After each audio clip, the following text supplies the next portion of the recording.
नमस्कार दोस्तों, ज्ञानगंज में पुनः आपका स्वागत है। कुछ विशेष कारणों के होते हुए इतना लंबा गैप आ गया, इसके लिए मैं आपसे क्षमा चाहता हूँ। अब ये चैनल आपको डेली एक वीडियो किसी न किसी विषय पर मिलता रहेगा, ऐसा मेरा प्रयास रहेगा।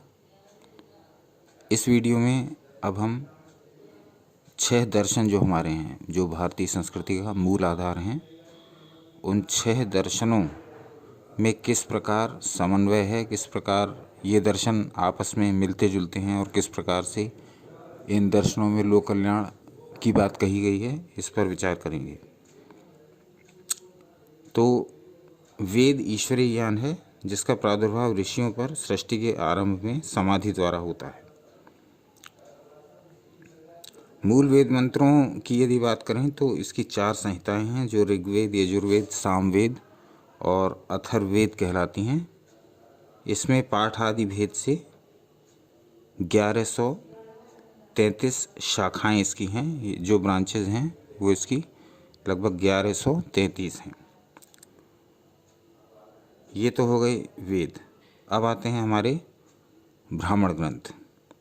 इनमें अधिकतर मूल वेदों में बतलाए हुए धर्म अर्थात यज्ञ आदि कर्मों तथा विधि निषेध, इनकी विस्तृत व्याख्या और व्यवस्था की गई है। ब्राह्मण नामकरण का कारण ये है कि इनका प्रधान विषय ब्राह्मण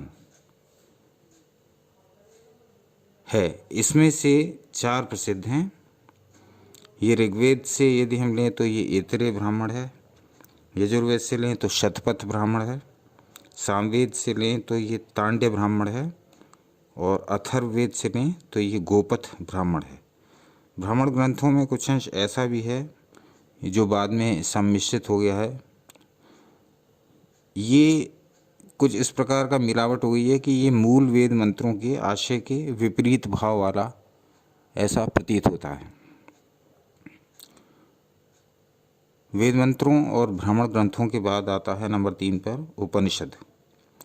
उपनिषद का मुख्य अर्थ जो होता है वो ब्रह्म विद्या है और यहाँ उपनिषद ब्रह्म विद्या प्रतिपादक ग्रंथ विशेष होते हैं।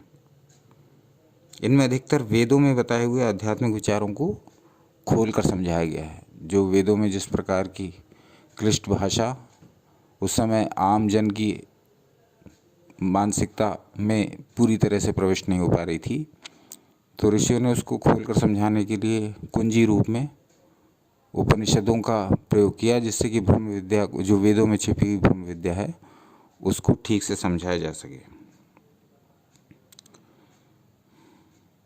इनको वेदांत भी कहा गया है। इनमें वैसे तो 108 से ज़्यादा हैं, लेकिन इनमें मुख्य 11 हैं जो इस प्रकार हैं: ईशोपनिषद, केनोपनिषद, कठोपनिषद, प्रश्नोपनिषद, मुंडक उपनिषद, मांडूक्य उपनिषद, तैत्तिरीय उपनिषद, ऐतरेय उपनिषद, श्वेताश्वतर उपनिषद, छांदोग्य उपनिषद और बृहदारण्यक उपनिषद। तो इस आज के वीडियो में हमने देखा कि ये जो हमारे भारतीय संस्कृति के मूल आधार 6 दर्शन जो हैं, इसमें क्या क्या सम्मिलित है। अब हम धीरे धीरे आने वाले और वीडियोस में इनमें क्या क्या बताया गया है जो कि हमारे लिए उपयोगी सिद्ध हो सकता है, इस पर चर्चा करेंगे। आने वाले वीडियोस को देखना न भूलें। नमस्कार।